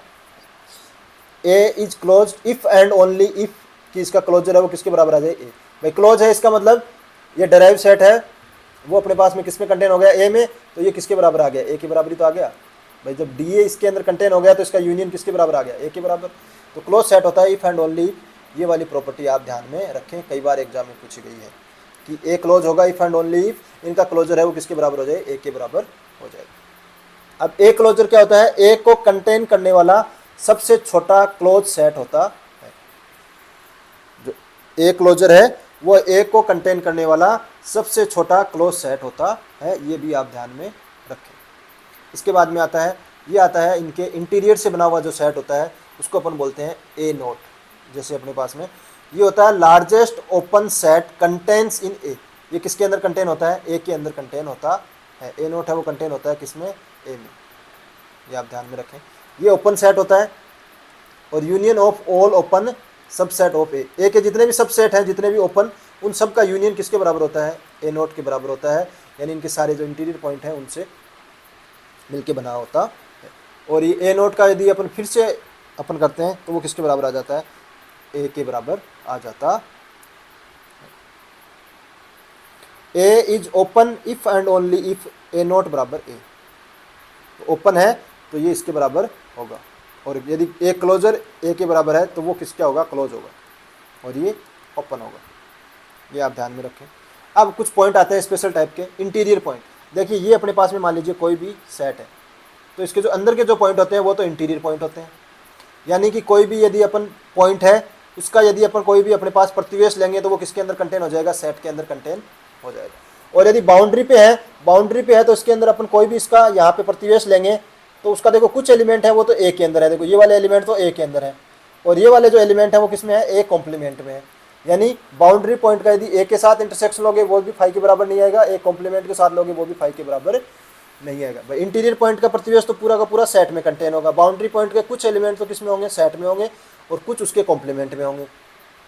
और यदि एक्सटीरियर पॉइंट है, एक्सटीरियर पॉइंट का मतलब हो गया पूरे के पूरे पॉइंट, ये यदि ये एक्सटीरियर पॉइंट है यानी इसका प्रतिवेश लोगे तो वो सिर्फ और सिर्फ ए कॉम्प्लीमेंट में ही आएगा, तो ये इसका ए कॉम्प्लीमेंट का हो गया। अब आता है आइसोलेटेड पॉइंट का मतलब ये है कि अपने पास में कोई भी सेट का कोई एलिमेंट है वो आइसोलेटेड कहलाता है जब उसके प्रतिवेश में कोई अदर एलिमेंट नहीं होना चाहिए। भाई कोई भी उस सेट का दूसरा एलिमेंट उसके प्रतिवेश में नहीं आए तो उसको बोलते हैं अपन आइसोलेटेड पॉइंट। यानी उसके जो प्रतिवेश में सिर्फ और सिर्फ जो कॉमन होना चाहिए ए का एलिमेंट वो होना चाहिए खुद के अलावा कोई भी दूसरा एलिमेंट इसमें नहीं होना चाहिए, तो अपन इसको बोलते हैं आइसोलेटेड पॉइंट। अब आता है सीक्वेंस यानी अनुत्क्रम। तो कोई भी मैट्रिक स्पेस है तो अपन एक अनुत्क्रम डिफाइन करते हैं एक्स एन, किससे, नेचुरल नंबर से लेके सेट एक्स पे, तो इसको अपन बोलते हैं सीक्वेंस। जैसे 1/n है तो ये 1/n है, ये सीक्वेंस हो गई, n की वैल्यू रखते जाएंगे अपन 1 2 3 4 ऐसे, तो ये अपने पास सीक्वेंस बन गई कि 1 1/2 1/3 है। तो ये जो सारा सेट बन रहा है ये तो इसको बोलते हैं अपन रेंज सेट। और यदि ये रेंज सेट बाउंडेड है तो अपन बोल देते हैं सीक्वेंस बाउंडेड है, और यदि ये रेंज सेट है वो अनबाउंडेड है तो सीक्वेंस को बोल देते हैं अनबाउंडेड है। ये चीज़ आप ध्यान में रखें। अब आता है सब सीक्वेंस। तो यदि अपने पास में कोई वी एन अपने पास में क्या है, स्ट्रिक्टली इंक्रीजिंग सीक्वेंस, तो अपने पास में एक्स वी एन अपने पास क्या हो जाता है, सब सीक्वेंस ऑफ एक्स एन। मान लीजिए एक्स एन है, ठीक है, तो यहाँ पे एन की वैल्यू अपन लेंगे 1 2 3 ऐसे। अब इसकी कोई भी अपन ऐसे लेते हैं जो स्ट्रिक्टली इंक्रीजिंग हो, जैसे कि मान लीजिए अपन ने ले लिया 2 4 6 8 ये वाले एलिमेंट ले लिए, तो अपने पास में ये क्या हो गया x2n। तो ये x2n अपने पास इसका क्या हो गया, सब सीक्वेंस हो गया। यानी ये जो वाले टर्म ले लेंगे अपन, कौन कौन सी, दूसरी टर्म, चौथी छठी आठवीं, तो ये देखो क्या होने चाहिए, स्ट्रिक्टली क्या होने चाहिए, इंक्रीजिंग होने चाहिए, तभी अपने पास में ये क्या होगा, इसका सब सीक्वेंस होगा। ऐसे नहीं है कि आपने एक बार 1 उठा लिया, फिर 4 उठा लिया, फिर वापस से 2 उठा लिया, ऐसे नहीं होना चाहिए। ये इंक्रीजिंग ऑर्डर में होना चाहिए और वो भी स्ट्रिक्टली इंक्रीजिंग होना चाहिए, तब अपने पास में ये क्या होगा, सब सीक्वेंस होगा। कोई खास काम की चीज़ है नहीं अपने। अब आता है कन्वर्जेंट सीक्वेंस। मान लीजिए एक्स एन है, वो एक्स डी अपने पास मैट्रिक स्पेस में कोई सीक्वेंस है, तो अपने पास में कि एक्स नोट पॉइंट है, ये एक्स नोट पे कन्वर्ज करेगी यदि अपने पास में कि एक्स नोट पॉइंट के आसपास में इसके जो प्रतिवेश में अपने पास में इस मैट्रिक के यानी सीक्वेंस के क्या हो, इनफाइनाइट टर्म आ जाए, ये सारे के सारे टर्म, यानी एक निश्चित अपने पास में n है, उसके बाद में जैसे ये अपनी लाइन है मान लीजिए, तो एक निश्चित n मान लीजिए, ये मान लीजिए, इसके बाद ये जितनी भी टर्म है ये सारी की सारी क्या हो जाए, यानी इस x नोट के प्रतिवेश में आ जाए, इस x नोट के प्रतिवेश में सारी की सारी ये अपने पास में क्या आ जाए, टर्म आ जाए, तब अपन इसको बोलते हैं कि ये क्या करता है, कन्वर्ज करता है। कन्वर्ज करने का मतलब यही होता है कि एक निश्चित पॉइंट के बाद, एक पॉइंट के बाद जितनी भी जो टर्म होती है वो सारी की सारी एक प्रतिवेश के अंदर आ जाती है, यानी कि एक जगह जाके इकट्ठी हो जाती है, तब उसको बोलते हैं कन्वर्ज। और ये मान लो डाइवर्ज हो रही है, डाइवर्ज का मतलब ये है कि ये कन्वर्ज नहीं हो रही, यानी निश्चित पॉइंट के बाद भी आगे से आगे चलती जा रही है, यानी एक निश्चित पॉइंट पे प्रतिवेश में नहीं आ रही है, तो उसको अपन बोलते हैं कि ये क्या है, डाइवर्जेंट सीक्वेंस है। कन्वर्जेंट का मतलब ये है कि एक निश्चित यानी टर्म के बाद में m है, उसके बाद में जितनी भी जो टर्म है वो सारी की सारी x नोट के प्रतिवेश में आ जाएगी, तो अपन इसको बोलते हैं कि ये कन्वर्जेंट सीक्वेंस है। कोई भी सीक्वेंस यदि कन्वर्जेंट है तो वो हमेशा क्या होगी, बाउंडेड होगी।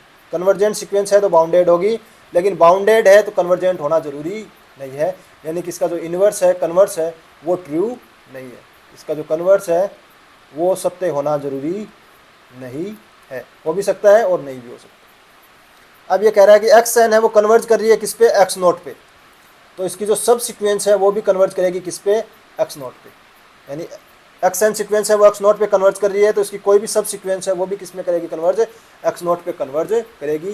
तो एक थ्योरम ये आप ध्यान में रखें, दूसरा ये वाले भी ध्यान में रखें। अब आता है अपने पास में कोची सीक्वेंस, कोची अनुत्क्रम। तो कोची अनुत्क्रम क्या कहता है कि एक निश्चित टर्म के बाद में जो जितनी भी टर्म होती है उनके बीच का जो डिफरेंस है वो हमेशा क्या होगा, जाइज से, एप्सिलॉन से क्या होगा, कम होगा, यानी कि लगभग बाद में एक, ये मान लीजिए एक लाइन है, तो इसमें एक निश्चित टर्म के बाद में जितनी भी है उन सब के बीच का जो डिफरेंस है वो अपने पास में क्या हो जाएगा, एक एप्सिलॉन प्रतिवेश के अंदर आ जाएगा, तो उसको अपन बोलते हैं कोची अनुत्क्रम। कोची अनुत्क्रम मतलब क्या है कि एक निश्चित टर्म के बाद में इनका बीच का डिफरेंस है वो बहुत कम होने लग जाता है। अब रियल के अंदर क्या होता है, प्रत्येक कोची सीक्वेंस होती है वो कन्वर्ज करती है, लेकिन मैट्रिक स्पेस के अंदर ऐसा कोई जरूरी नहीं है कि यदि कन्वर्जेंट सीक्वेंस है वो हमेशा कोची होगी, लेकिन कोची का कन्वर्जेंट होना जरूरी नहीं है, यानी कि कन्वर्स नॉट ट्रू। ये अपने पास में रियल में और मैट्रिक का डिफरेंस होता है कि रियल के अंदर प्रत्येक कोची कन्वर्जेंट है और कन्वर्जेंट क्या है, कोची है, लेकिन मैट्रिक स्पेस में कन्वर्जेंट सीक्वेंस है वो तो कोची होगी, लेकिन कोई सीक्वेंस कोची सीक्वेंस है तो उसका कन्वर्ज होना जरूरी नहीं है, ये आप ध्यान में रखें। हाँ, कोची सीक्वेंस है तो वो बाउंडेड होगी हमेशा, ये चीज़ आप ध्यान में रखें कि कोई भी सीक्वेंस यदि कोची है, कोची सीक्वेंस है तो वो बाउंडेड होगी। If a Cauchy sequence in a metric space has a convergent subsequence then the sequence is convergent. ये कह रहा है कि कोई भी कोची सीक्वेंस है उसकी अपने पास में कोई कन्वर्जेंट सब सीक्वेंस है तो अपने पास में ये सीक्वेंस कैसी हो जाएगी, कन्वर्जेंट हो जाएगी। कब होगी, जब इसकी कोई भी सब सीक्वेंस हो वो क्या हो, कन्वर्जेंट हो, तब अपने पास में कोची सीक्वेंस भी क्या हो जाएगी, कन्वर्जेंट हो जाएगी। अब आता है complete metric space. A metric space X D is set to be a complete metric space if every Cauchy sequence is convergent, यानी प्रत्येक कोची सीक्वेंस यदि कन्वर्जेंट हो जाती है तो उस स्पेस को अपन बोलते हैं कंप्लीट मैट्रिक स्पेस। आर होता है वो कंप्लीट मैट्रिक होता है, क्योंकि अपने पास में इसमें यूजुअल जो मैट्रिक होती है वो उसके अंदर जितनी भी अपने पास में सीक्वेंस होती है वो सारी की सारी क्या कर जाती है, कोची सीक्वेंस कन्वर्जेंट होती है, तो ये अपने पास में क्या होती है, कंप्लीट होती है। ये ध्यान में रखें कि यूजुअल मैट्रिक और डिस्क्रीट जो मैट्रिक है वो हमेशा क्या होती है, कंप्लीट मैट्रिक स्पेस होती है। यदि कोई भी एक्स डी है वो अपने पास में क्या है, कंप्लीट मैट्रिक स्पेस है, तो उसकी कोई भी सब मैट्रिक है वो कंप्लीट होगी if and only if A is close. बहुत इंपॉर्टेंट थ्योरम है कि मान लीजिए आपको यूजुअल मैट्रिक दे दिया तो उसकी कोई भी अपने पास में सब मैट्रिक है वो क्लोज क्या होगी, कंप्लीट होगी, यदि ए सेट है वो क्या हो, क्लोज सेट हो। इफ एंड ओनली वाली कंडीशन है कि ए क्लोज सेट होगा तो वो कंप्लीट होगी, और कंप्लीट है तो वो क्लोज होगा। कब, जब एक्स डी तो क्या है, मैट्रिक स्पेस है कंप्लीट, तो उसके कोई भी सब मैट्रिक कंप्लीट होगी इफ एंड ओनली वो उसका क्या हो, क्लोज सेट हो। ये आपको ध्यान में रखना है। जैसे कि एग्जांपल देखिए आप, क्यू डी क्या ये अपने पास में कंप्लीट होगा, तो देखो क्यू डी किसका अपने पास में है, आर डी का अपने पास में क्या है, सब मैट्रिक है। आर है वो क्या होता है, कंप्लीट, लेकिन Q है वो क्या क्लोज सेट है क्या? Q ना तो क्लोज सेट है ना ही अपने पास ओपन है, तो क्लोज सेट नहीं है तो ये अपने पास में कंप्लीट मैट्रिक स्पेस नहीं होगा। अब देखो 2 से लेके 3 तक ओपन इंटरवल है, तो ओपन, ये ओपन इंटरवल है, क्लोज नहीं है, तो ये भी क्या होगा? कंप्लीट मैट्रिक स्पेस नहीं होगा। तो अब आता है नेचुरल नंबर। तो नेचुरल नंबर हमेशा क्या होते हैं? क्लोज सेट होते हैं। क्लोज सेट है, इसका मतलब ये अपने के पास क्या हो जाएगा? Complete metric space. अब 2 से 3 के बीच में क्लोज सेट, तो ये क्लोज सेट है। क्लोज सेट होते हैं, ये कैसा हो गया? कंप्लीट। किसके अंदर?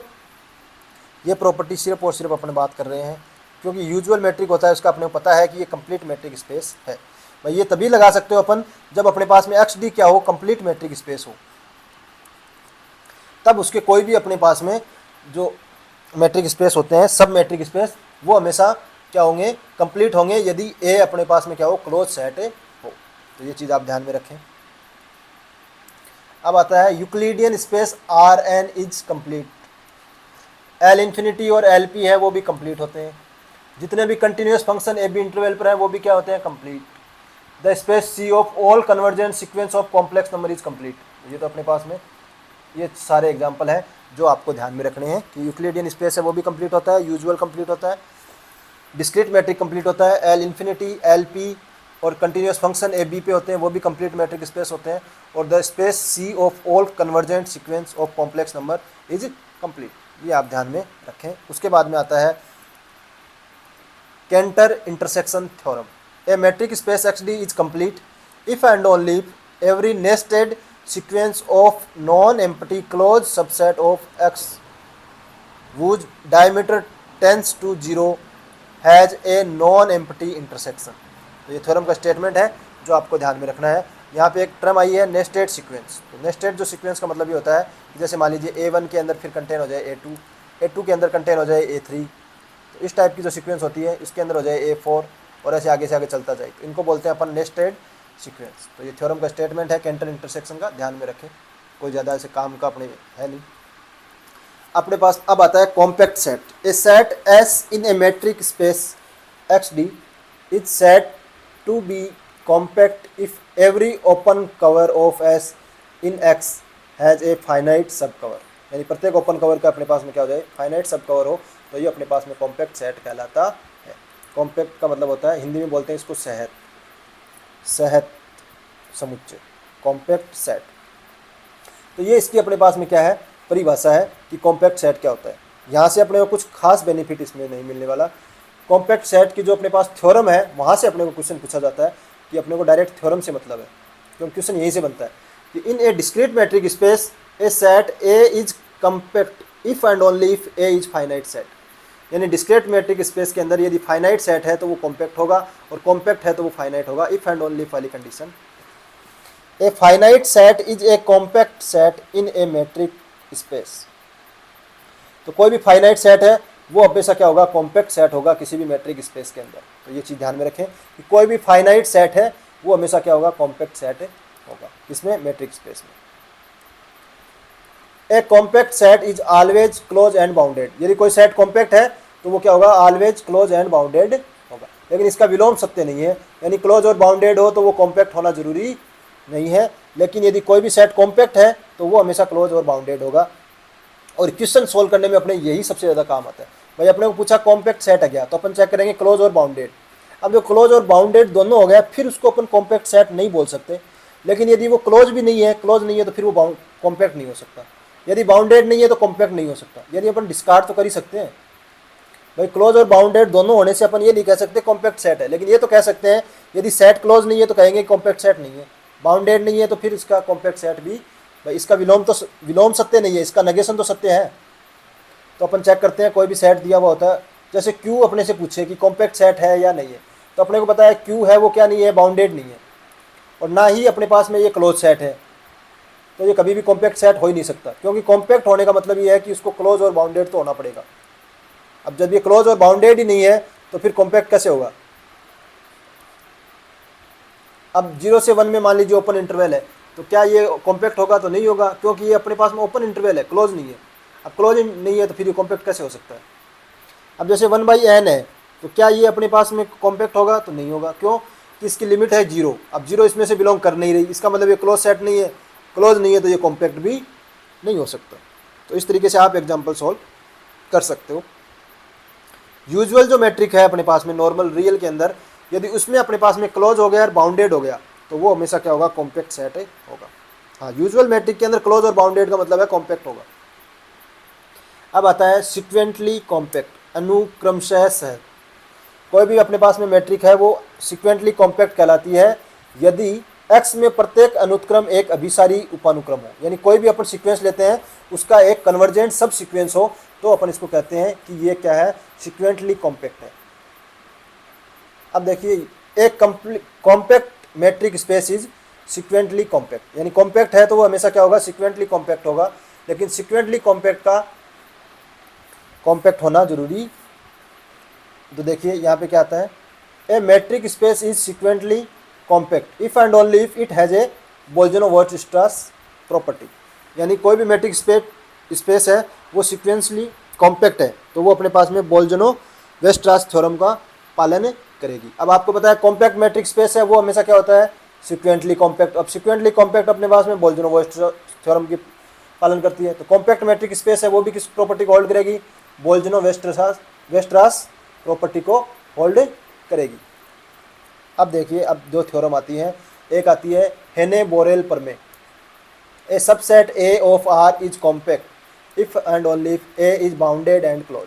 भाई आर यानी वास्तविक संख्या, कोई भी वास्तविक संख्या है उनका जो समुच्चय है उसका कोई भी सबसेट अपने पास में कॉम्पैक्ट यानी सहत होगा if and only if A is bounded यानी परिबद्ध एंड क्लोज यानी संवर्त हो, तो अपने पास में वो क्या हो जाता है, कॉम्पैक्ट हो जाता है। यानी वास्तविक संख्याओं के समुच्चय में सिर्फ बाउंडेड और क्लोज से काम चल जाता है, और यदि कॉम्पैक्ट है तो बाउंडेड और क्लोज तो वो तो मैट्रिक में भी होता है। अब आता है बोल्जनो-वीर्स्ट-स्ट्रास प्रॉपर्टी, कि कोई भी अपने पास मैट्रिक स्पेस है और एक्स एन है वो क्या है, इनफाइनाइट है, और अपने पास में क्या है, बाउंडेड है, तो उसका अपने पास में एटलीस्ट वन लिमिट पॉइंट तो होगा ही होगा। मान लीजिए कोई एक्स एन है अपने पास में सीक्वेंस है और उसमें इनफाइनाइट टर्म है और वो बाउंडेड है, तो उसके अंदर एटलीस्ट उसका वन लिमिट पॉइंट तो एग्जिस्ट करेगा ही करेगा। अब ये वही अपने पास में कॉम्पैक्ट है वो बोल्जनो-वीर्स्ट-स्ट्रास गुणधर्म का पालन करती है, ये तो सही है। अब आता है कनेक्टेड सेट, तो दो सेट कनेक्टेड कब होंगे, जब इनको ए यूनियन बी के रूप में लिख दिया। भाई एक्स सेट को अपन ए यूनियन बी के रूप में लिख दिया तो अपने पास में ये कैसे हो गए, नॉन कनेक्टेड। ठीक है भाई, नॉन कनेक्टेड का मतलब ये कनेक्टेड नहीं है। असंयुक्त विवर्त अंतराल के यूनियन के रूप में इसको लिख पा रहे हो तो ये अपने पास में कनेक्टेड नहीं है, और यदि इसको अपन इस रूप में नहीं लिख पा रहे हैं तो अपन इसको बोलते हैं कनेक्टेड सेट है। भाई कनेक्टेड सेट का मतलब ये है कि कोई दो सेट है वो कनेक्टेड कब होंगे, जब इनके सारे एलिमेंट को आपस में अपन एक लाइन से कनेक्ट कर सकते हैं। जैसे रियल के अंदर मान लीजिए अपन बात करते हैं तो ये कोई दो सेट है, एक सेट ये और एक ये, तो ये कनेक्टेड नहीं है क्योंकि दोनों के बीच में देखो ये, भाई इस एलिमेंट को और इस एलिमेंट को अपन कंटेंट दोनों कनेक्ट कैसे करेंगे, जैसे कनेक्ट करेंगे तो ये बीच वाले एलिमेंट आएंगे, जबकि ये तो सेट के एलिमेंट ही नहीं है। अब देखिए इसके कुछ रिजल्ट हैं वो ध्यान में अपने को रखने, कि आर है वो कोई अंतराल है तो वो क्या होगा, कनेक्टेड होगा। भाई इंटरवल के अंदर कोई भी दो पॉइंट लीजिए, इनको आपस में आप कनेक्ट कर सकते हो तो ये हमेशा क्या होंगे, कनेक्टेड होंगे।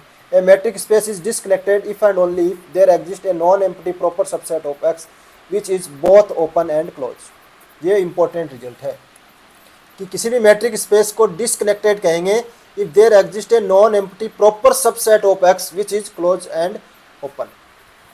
यानी देखो अपन कोई भी मैट्रिक स्पेस एक्स डी है उसके अंदर अपने पास में फाई और एक्स तो हमेशा क्या होते हैं, ओपन और क्लोज, लेकिन ये प्रॉपर नहीं होते।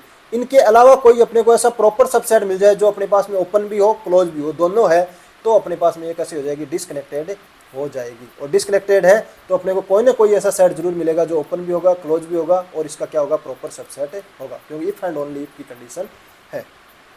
ये आप जरूर ध्यान में रखें। कनेक्टेड का मतलब ये है कि ओनली क्लोज और ओपन सेट होगा, वो सिर्फ और सिर्फ एक्स और फाई होगा। कोई भी सेट कनेक्टेड है तो अपने कोई भी मान लो मैट्रिक है वो कनेक्टेड है तो इसका मतलब ये है कि अपने को अपने सिर्फ और सिर्फ एक्स और फाई है वही ओपन और क्लोज सेट होंगे। इसके अलावा कोई भी ऐसा सब सेट नहीं मिलेगा अपने को प्रॉपर जो क्या हो, ओपन भी हो और क्लोज भी हो। In discrete metric space a set is connected if it is empty set और a singleton set. Discrete metric space के अंदर सिर्फ और सिर्फ सिंगलटन सेट यानी ये कोई भी एक एलिमेंट वाले जो सेट होते हैं वो, और 5, ये दोनों सेट अपने पास क्या होते हैं, कनेक्टेड होते हैं, बाकी कोई भी सेट कनेक्टेड नहीं होता। ये इंपॉर्टेंट रिजल्ट है, ये भी आप ध्यान में रखें। इसके बाद में आता है Cantor ternary set. Cantor ternary set क्या कहता है कि अपन कोई भी मान लीजिए ये 0 1 वाला है, ये 0 से 1 के बीच में है।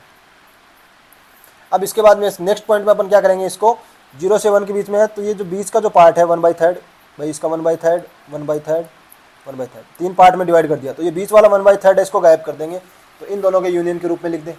फिर अपने पास में जो ये 1/3 वाला है 0 से 1/3, इसको अपन क्या करेंगे, 3 हिस्सों में बांट देंगे, फिर इसका बीच का हिस्सा निकाल देंगे, तो ये 2 आ गए। ऐसे ही अपने पास में ये है, इसको भी अपन किस में करेंगे, 3 भागों में बांट देंगे, और बीच वाला 1/3 हिस्सा है वो निकाल देंगे, तो ये अपने पास ऐसे आगे से आगे चलते जाएंगे। और फिर इन सब का क्या ले लेंगे अपन, इंटरसेक्शन ले लेंगे, जितने भी अपने पास CN आएंगे उन सब का इंटरसेक्शन ले लेंगे, तो अपने पास क्या मिल जाएगा, कैंटर सेट मिल जाएगा। अब देखिए कैंटर सेट में CN के अंदर अपने पास में क्या होता है, 2n क्लोज इंटरवल होते हैं, उनका यूनियन होता है। जैसे देखिए C0 है, C0 का मतलब 2 की पावर 0 है नहीं 1, तो देखिए C0 में ओनली एक क्लोज इंटरवल है। C1 में कितने हैं, 2, तो देखो यहाँ C1 में अपन कितना करेंगे, 2 की पावर 1 यानी 2, तो 2 आ जाएंगे। C3 में कितने आ जाएंगे, 2 की पावर 3 यानी कितने आ जाएंगे, 2 की पावर 2। C2 में कितने आ जाएंगे, 2 की पावर 2 यानी 4। तो C2 में कितने हैं, 1 2 3 4। तो ऐसे ही CN के अंदर अपने पास में कितने क्लोज इंटरवल होंगे, 2 की पावर n, और उनकी लेंथ कितनी होगी, 1/3 की पावर n। लेंथ का मतलब ये हो गया उनके बीच के डिस्टेंस, 1/3 से 0 के बीच में कितना हो गया, 1/3। इसकी डिस्टेंस कितनी है, 1, इनकी कितनी है, 1/9। तो ये कितनी होगी, CN के अंदर जो लेंथ होती है इनकी वो कितनी होती है, 1/3 की पावर n। तो ये ध्यान में रखें। कैंटर सेट होता है वो अनकाउंटेबल सेट होता है, कैंटर सेट है वो अनकाउंटेबल होता है।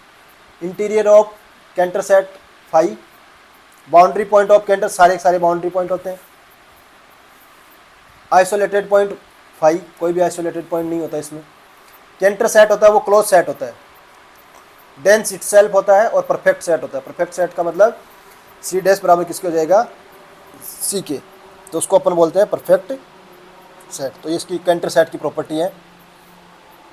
मैंने तो यही ध्यान रखें कि कैंटर सेट है वो अनकाउंटेबल होता है, इसकी जो लेंथ होती है 1/3 की पावर n होती है, और CN के अंदर अपने पास में 2n क्लोज इंटरवल होते हैं, और ये अपने पास में क्लोज सेट होता है, डेंस इटसेल्फ और परफेक्ट सेट होता है।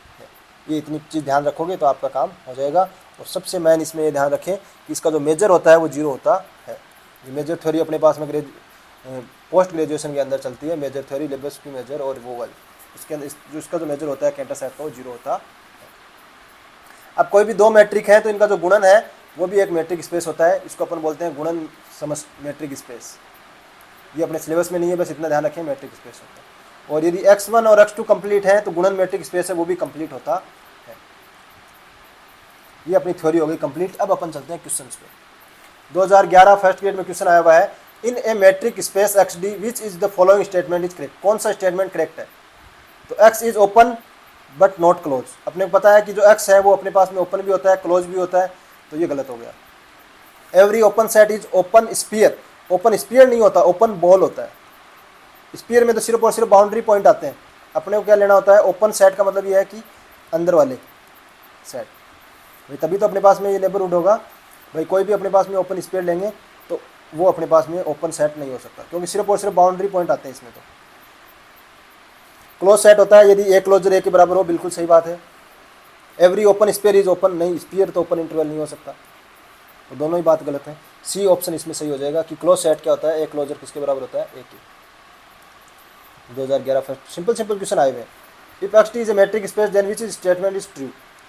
तो अपने को पता है फाई है और एक्स है वो क्या होते हैं, ओपन भी होते हैं, क्लोज भी, तो ये स्टेटमेंट तो ट्रू है।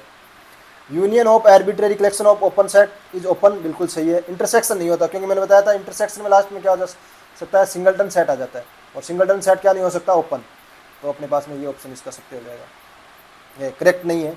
इंटरसेक्शन है वो ओपन नहीं होता, इंटरसेक्शन है वो क्या होता है, क्लोज सेट का क्लोज हो सकता है लेकिन ओपन नहीं होता।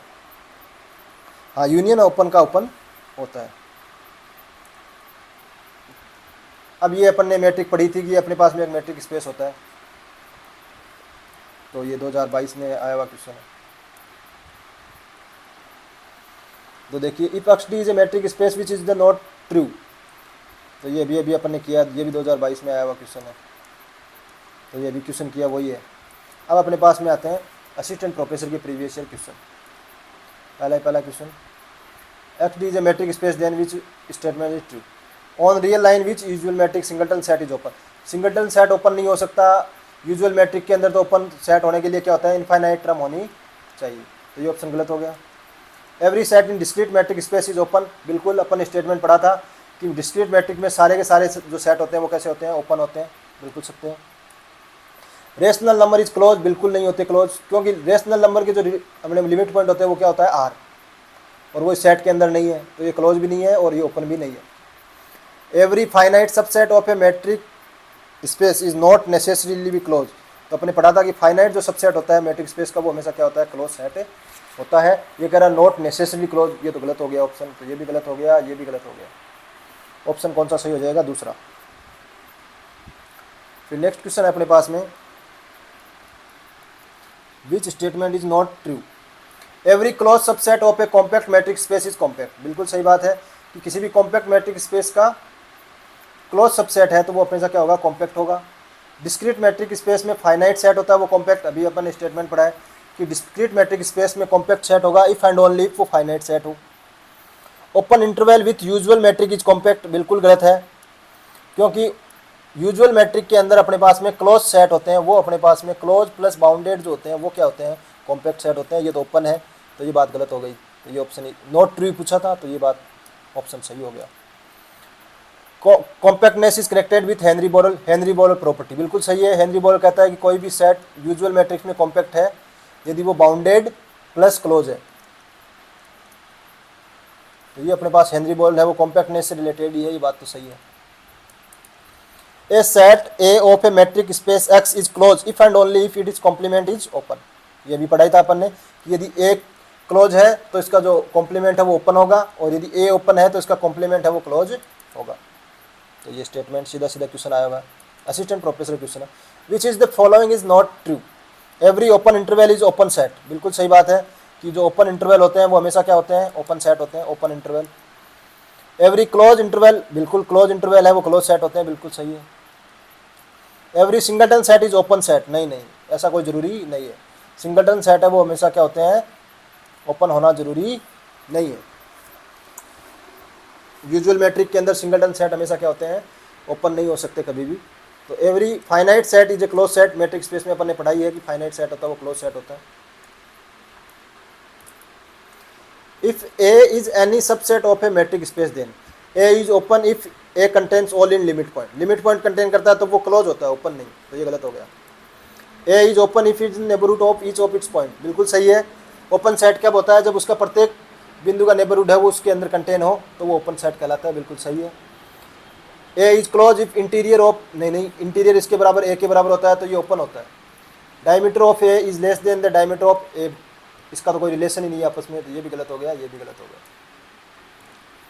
Next question, if D is a metric on X and then K D X is a metric on X, तो कौन सा कदम सत्य होगा। यदि के बराबर 0 हो गया तो मैट्रिक नहीं हो सकता भाई, डी एक्स वाई बराबर फिर क्या आ जाएगा, जो नया मैट्रिक है वो क्या आ गया, 0 आ जाएगा। अब 0 तो हर बार 0 नहीं हो सकता ना, जब 0 तभी हो सकता है जब एक्स और वाई बराबर हो, तो के बराबर 0 वाला ऑप्शन गलत। के लेस देन 0 हो गया, के लेस देन 0 का मतलब हो गया कि ये जो डी एक्स वाई और गुणा के, तो ये अपने पास लेस देन 0 आ जाएगा, जबकि कभी भी डिस्टेंस है वो लेस देन 0 हो ही नहीं सकती, तो ये भी नहीं होगा। तो के की वैल्यू 0 से बड़ी होनी चाहिए, तभी अपने पास में के डी एक्स है वो क्या होगा, मैट्रिक होगा। इजी क्वेश्चन आएगा।